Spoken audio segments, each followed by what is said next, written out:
बुद्ध को मिला था यहाँ पर महापरिनिर्वाण। भगवान बुद्ध ने त्यागे थे यहीं पर अपने प्राण। कुशीनगर जिले का महत्व है ऐतिहासिक, यहाँ की भूमि है बहुत ही आध्यात्मिक। भाषाएं हैं यहाँ की हिंदी, पाली और भोजपुरी। जानेंगे यहाँ के लोगों से क्या हुई उनकी ज़रूरतें पूरी। नमस्कार, मैं हूँ मनोज्ञा लोईवाल और आज की चुनाव यात्रा कुशीनगर से।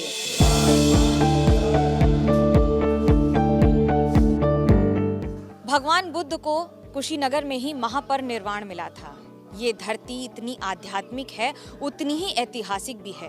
भगवान बुद्ध की ही 21 फुट लंबी मूर्ति को यहाँ पर एक्सकेवेशन के दौरान निकाला गया था। उसे आज भी वैसे ही सजा के रखा गया है।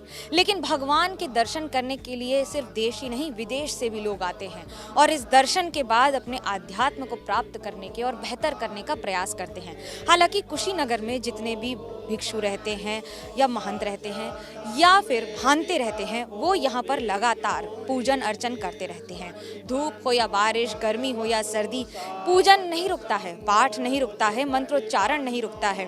भानते जी, ये बताइए कि क्या खासियत है मंत्रोच्चारण की और इस मंदिर और कुशीनगर की? सर्वप्रथम स्वागत है एबीपी न्यूज़ का कुशीनगर की महापरिनिर्वाण भूमि पर। ये पाली भाषा में विश्व शांति के लिए हम लोग पाठ करते हैं।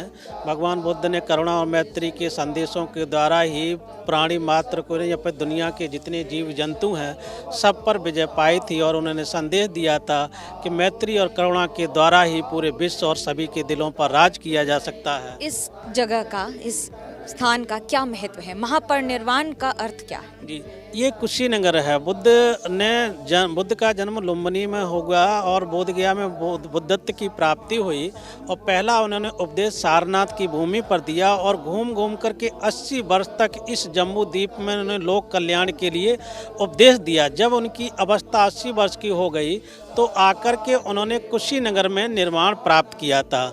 ये बुद्ध का महापरिनिर्वाण स्थल है और महापरिनिर्वाण का मतलब होता है कि जिस व्यक्ति ने इस संसार की राग दोष मोह को भग्न कर दिया हो, अपनी तृष्णाओं का समूह नष्ट कर दिया हो, अर्थात सिद्धार्थ गौतम जैसा बोधिसत्व संसार में आया, लेकिन सम्यक संबोधि के प्राप्त करने के बाद जब वो अपने शरीर को छोड़ता है तो सिद्धार्थ गौतम का पुनः जन्म नहीं होता है, लेकिन बुद्धों की अपनी परंपरा है तो बुद्ध उत्पन्न होते रहते हैं। और क्योंकि ये भवचक्र है, भवचक्र की सारी कड़ियों को विनष्ट कर देते हैं, वो ही महापरिनिर्वाण को कहा जाता है। भानते जी, आप ये बताएं कि कुशीनगर को ही भगवान बुद्ध ने क्यों चुना?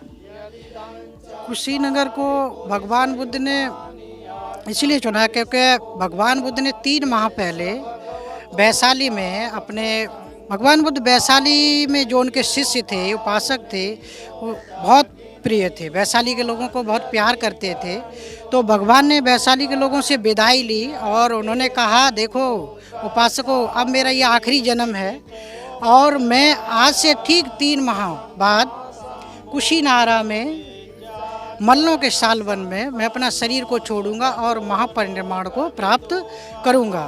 तो आनंद, ये जो खासियत है इस जगह की, ये आज भी रही है। भले ही कुशीनगर ने जो विकास देखा हो वो कैसा हुआ है नहीं हुआ है, लेकिन दिसंबर के महीने में प्रधानमंत्री नरेंद्र मोदी यहाँ आए, एयरपोर्ट का भी उद्घाटन किया और इस इलाके का भी निरीक्षण किया। क्या प्रधानमंत्री के आने से इस इलाके में कोई अंतर होता है और क्या उन्होंने किया है इस इलाके में? कुशीनगर में सबसे पहला अंतर ये है कि कुशीनगर में प्रधानमंत्री जी आए, जिससे यहाँ एयरपोर्ट का विकास हुआ है। वो काफ़ी सालों से रुका हुआ था और पर्यटक में भी वृद्धि होगी, जिससे पर्यटक यहाँ आसानी से आ सकेंगे। बहुत से देश ऐसे हैं जो कि यहाँ पर डायरेक्ट नहीं आ पाते थे, एयरपोर्ट के मिलने से यहाँ पे बढ़ावा होगा पर्यटक में। विकास के तौर पर स्थिति कैसी रही है? विकास अभी कुछ स्तर पे कुशीनगर में कम हुआ है, लेकिन हम लोग चाहते हैं कि जिस तरह से काशी और मथुरा, अयोध्या का विकास ये लोग कर रहे हैं, कुशीनगर का महापरिनिर्वाण टेम्पल भी उसी तर्ज पे होना चाहिए, जो कि नहीं हो पा रहा है। जब लोग आते हैं देश विदेश से, कई जगह से, क्या संदेश लेकर जाते हैं और किस तरह के लोग आते हैं?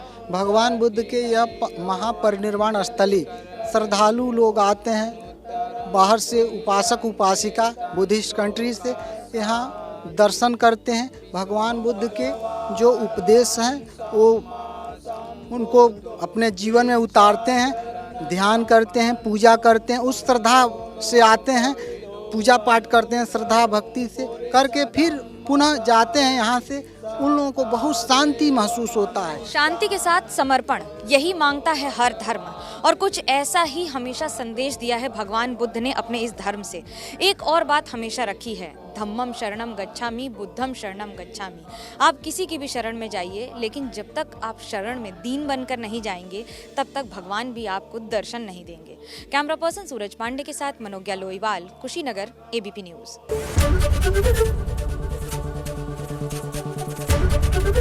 एबीपी न्यूज आपको रखे आगे।